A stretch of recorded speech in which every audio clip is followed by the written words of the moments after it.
Episode के start में lien सोचता है कि ह्यूमन मार्केट क्या है। तब सिस्टर हुआ कहती है, लिनमो कमीने कही के तुम सीटों को ऐसी जगह पर कैसे बेच सकते हो। तब युवान कहता है, सिस्टर हुआ ये ह्यूमन मार्केट क्या है। तब सिस्टर हुआ कहती है, ये जगह इस विला की सबसे बुरी जगह है। जो लोग खाने के लिए बहुत ज्यादा डेस्परेट होते हैं वही वहाँ पर जाकर अपनी बॉडीज को सेल करते हैं। वहाँ पर मोस्ट ऑफ द लोग लड़कियाँ हैं जो कि या तो खुद से अपने बॉडी का सौदा करती हैं या फिर उनके परिवार वालों ने उन्हें बेच दिया होता है। ह्यूमन मार्केट में ह्यूमन शब्द का प्रयोग ह्यूमन ट्रैफिकिंग के लिए नहीं होता है। वहाँ पर जाकर लोग अपना सब कुछ खो देते हैं, अपनी प्रतिष्ठा और स्वाभिमान सब कुछ। वहाँ सभी को जानवरों की तरह रखा जाता है और उन्हें थोड़े से पैसों के लिए वो सब कुछ करना पड़ता है जो कि वो अमीर लोग चाहते हैं। तब यूजिन धीरे से कहती है कि क्या ये पॉजिटिव। तभी मिस जैंग यूजिन को बीच में ही रोक लेती है। तब सिस्टर हुआ कहती है, वहाँ की कंडीशन बहुत ही खराब और बदबूदार है। वहाँ लोगों की कमाई बहुत ज़्यादा कम होती है और उसमें से भी उन्हें वेश्या ब्रदर्स को टैक्स भरना पड़ता है। कभी कभी तो वहाँ के लोगों को खाने के लिए सिर्फ आटा ब्रेड ही मिलता है, इसलिए वहाँ पर कई लड़कियाँ बीमारियाँ और कमजोरियों से मर जाती है। ये सुनकर डैनियल लिनमो को एक जोरदार पंच मारता है और उसके बाल पकड़कर कहता है, भगवान से प्रार्थना करो लिनमो की सीटों को कुछ नहीं हुआ हो। अगर उसे कुछ भी हो गया होगा तो मैं तुम्हारी जिंदगी को जीते जी नर्क बना दूंगा। ये कहकर डैनियल जाते हुए कहता है, युवान और चेनफेंग कल सुबह तुम मेरे साथ सीटों को ढूंढने के लिए चलोगे और लिएंग तुम बाकी लोगों की प्रोटेक्शन के लिए यहीं पर रुकोगे। तब लिएंग कहता है, ओके सर।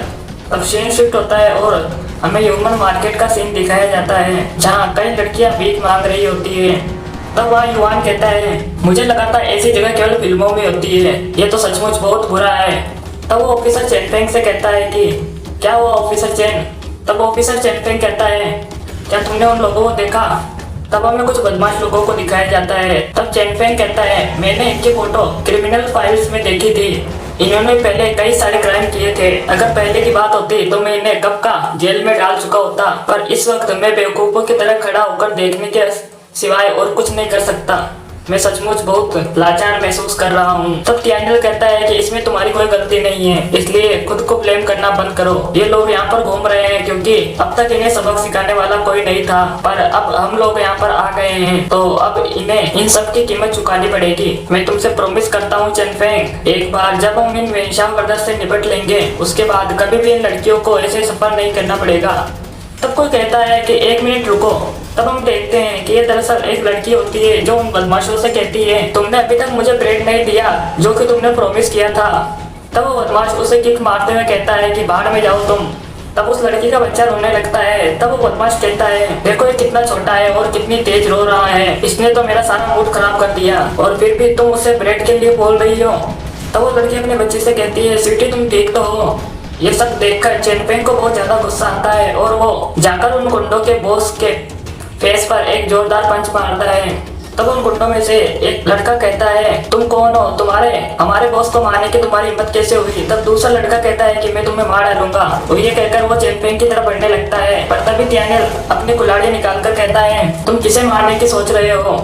तब युवान उस दूसरे लड़के से कहता है कि चुपचाप निकल जाओ यहाँ से। तो वो दूसरा लड़का डैनियल से कहता है, आराम से दोस्त, हम तो बस यहाँ पर मजा करने आए थे, हम बात भी तो कर सकते हैं। तब डैनियल कहता है कि मुझे तुम जैसे बदमाश से कोई बात नहीं करनी, तुम्हारी पॉकेट में जितना भी खाना है यहाँ पर रखो और निकल लो यहाँ से। तो वो लड़का कहता है कि हाँ हाँ बिल्कुल। तब वो लोग अपने बॉस को लेकर वहाँ से निकल जाते हैं। तब वो लड़की उस खाने को उठाते हुए कहती है, तुम लोगों का बहुत बहुत शुक्रिया, अगर तुम नहीं होते तो आज रात हम कुछ नहीं खा पाते, मैं तुम्हारा शुक्रिया अदा कैसे करूं।